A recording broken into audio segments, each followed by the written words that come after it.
Very interestingly, this is very much the way we taught our children. Believe it or not, huh?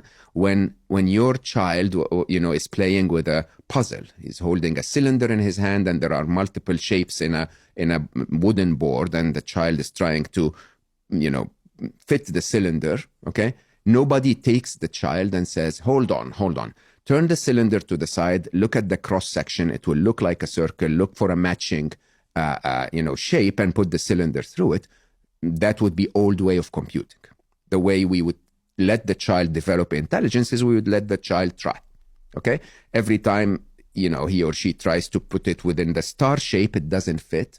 So that's not working. Like the computer saying this is not a cup. Okay, and then eventually it passes through the circle, and the child, and we all cheer and say, "Well done, that's amazing, bravo." And then the child learns, "Oh, that is good. This shape fits here." Then he takes the next one, and she takes the next one, and so on. Interestingly, the way we do this is, as humans, by the way, when the child figures out how to pass a cylinder through a circle, you've not built a brain. You've just built one neural network within the child's brain. And then there is another neural network that knows that 1 + 1 is 2, and a third neural network that knows how to hold a cup, and so on.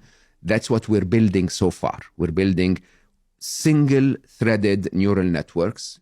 ChatGPT is becoming a little closer to a more generalized AI, if you want.